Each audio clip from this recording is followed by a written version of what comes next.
Hello, everyone. Sorry for the delay. I've got Daryl Mitchell in the media centre.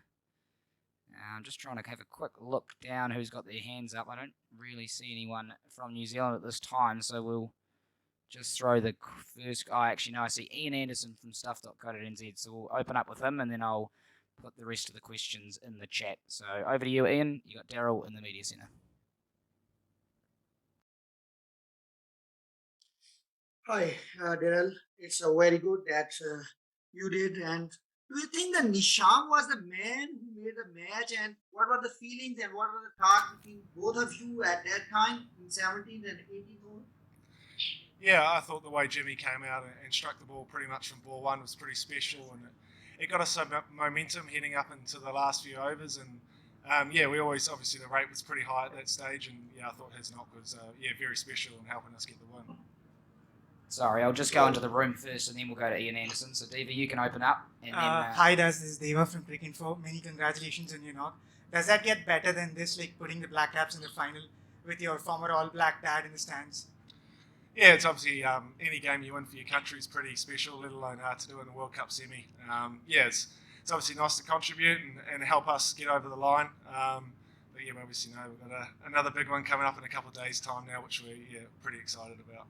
Right, and the first half and towards the end were pretty contrasting. Like Wokes was swinging it left, right, and center at the top, and then you lined him up towards the end. Could you just talk about fighting through the early exchanges and lining up Wokes at the end?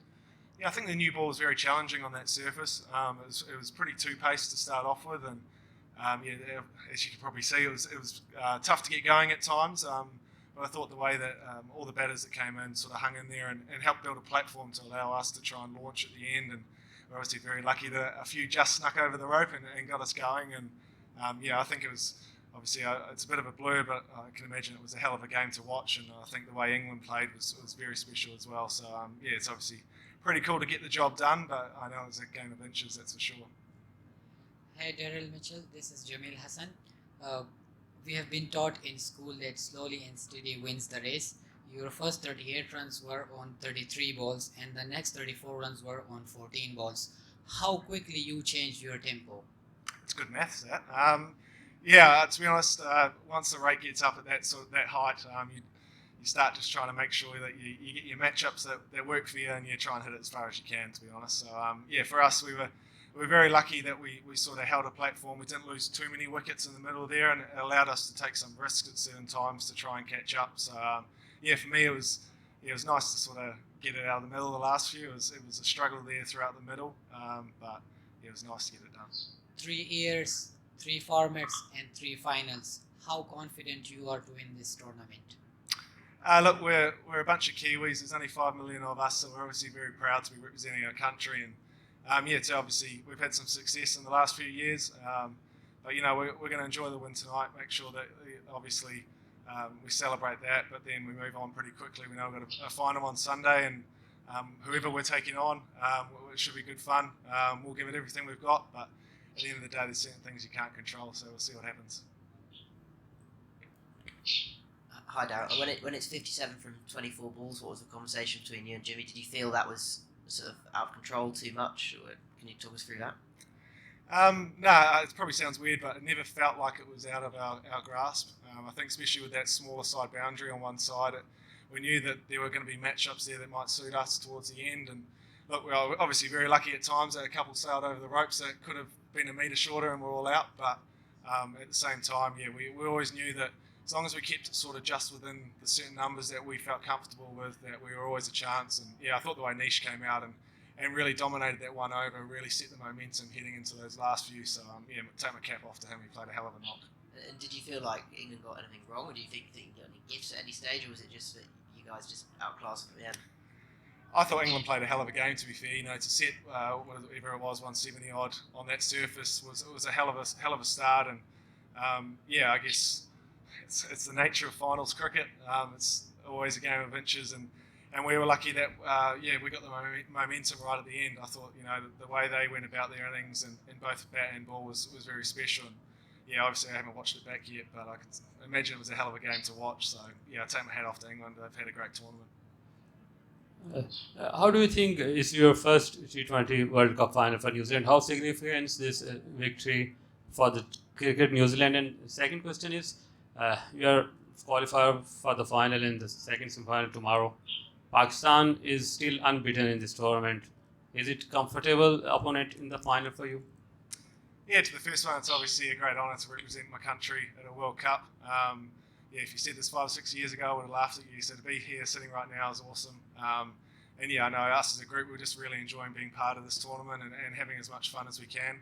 To the second answer, the game tomorrow night, I can't tell you who's going to win. I know we'll be watching it and we'll sort of start planning for both teams. But yeah, it'll be cool whoever we play against. You know, it's a World Cup final. It's going to be awesome. And I know we're going to walk out with a smile on our face and enjoy as much as we can.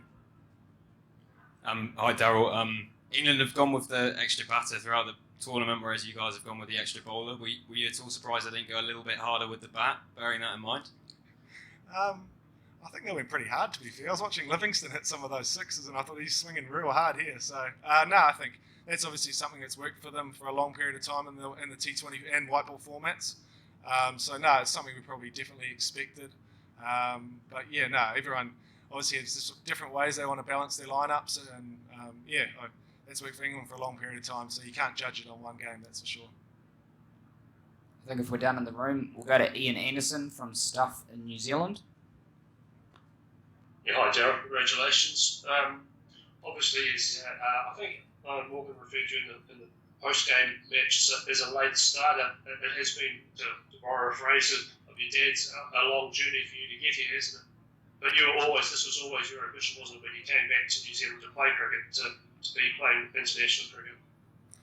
Yeah, I guess I actually consider myself very lucky to have played for New Zealand. I think I debuted at 27. So to be able to get 7-8 years of domestic cricket under my belt before representing New Zealand, I think I actually consider myself very lucky. It means I learn my game a little bit and go through the highs and lows in domestic cricket so that, once you get onto the international stage, you understand what works for you both as a cricketer and as a person, and you can just go about doing your business. But yeah, for me, I'm just thoroughly enjoying being able to represent my country, play for New Zealand, and share a changing room with all my teammates. It's pretty cool. So I'm having a blast and just trying to make the most of it.